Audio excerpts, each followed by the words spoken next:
And you're watching Sporting Icons. Okay, so this fight has caused a little bit of controversy among many boxing fans, which is Jonathan Rice, American heavyweight, took on the undefeated Italian heavyweight prospect Guido Vianello. Vianello was 10-0 with a draw coming into this fight, and I believe Vianello, off the top of my head here, isn't he trained by Sugar Hill? Or there's some kind of link anyway. I remember him doing something with Tyson Fury, and I think Vianello used to be trained by Abel Sanchez, Triple G's former trainer as well. I remember something about Joe Joyce when he was there.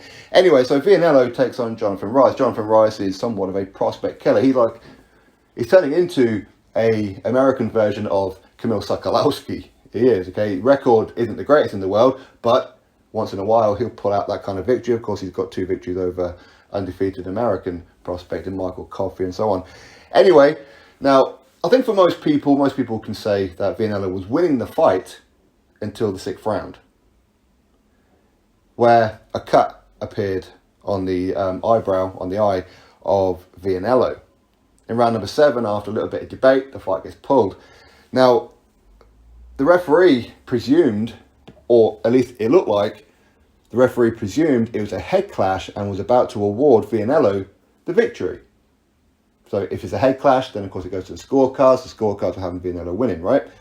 But on the bit that I've seen, it appears that the commission called the referee over to look at the monitor to point out it wasn't actually a head clash, it was a punch that caused the cut. So they award the victory, the referee awards the victory to Jonathan Rice. Now, firstly, it's the right decision because a punch did cause the cut. Okay, it wasn't a head clash or anything like that. But again, some people like the subjectivity of boxing, saying that VAR shouldn't be used. I know it's not officially VAR, but it kind of is. If you're looking at a replay to make a decision, then it's VAR, right? So ultimately, when I'm seeing people online, a lot of people are complaining about it. But again, a lot of people saying, but it's the right thing to do because it was actually a punch that caused the cut. The doctor, the medical team said Vianello shouldn't continue. Now, some people say it should have continued and whatever else. Listen, this is 2023, okay? Gladiators were like 2,000 years ago, okay? This isn't a fight to the death.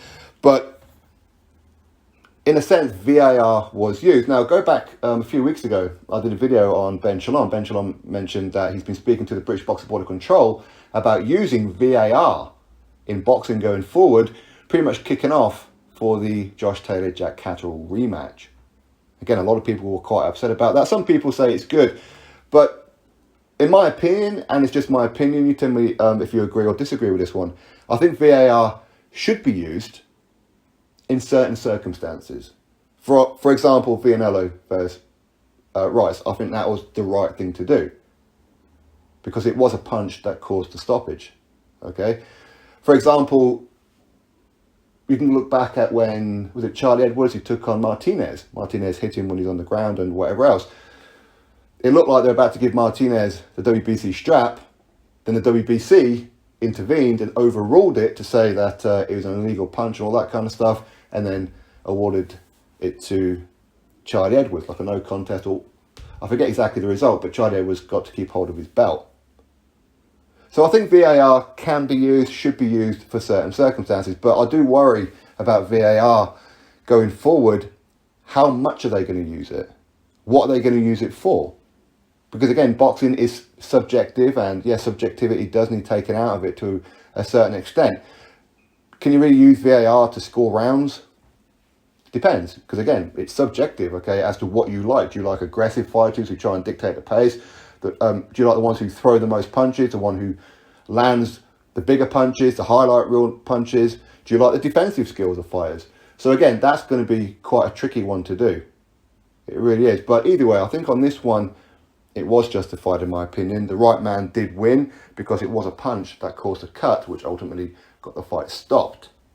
Had it been a head clash, then of course Vianello should have got the victory. But anyway, to get out there, that it appears that VAR is starting to be used, which is fine, and I'm sure a lot of boxers over recent years will say, well, that happened to me, but I never got my decision overruled. You need to be looking into it. So now it's creating some kind of precedent. But of course, they can look at it and say, well, from now on, this is what we're going to do. So now they're going to have to use it more frequently, because you can't use it on this fight and then not use it on another one, if that makes sense. So anyway, that's my thoughts on this situation. You drop me yours, click thumbs up, subscribe, and I'll catch you all on the next video.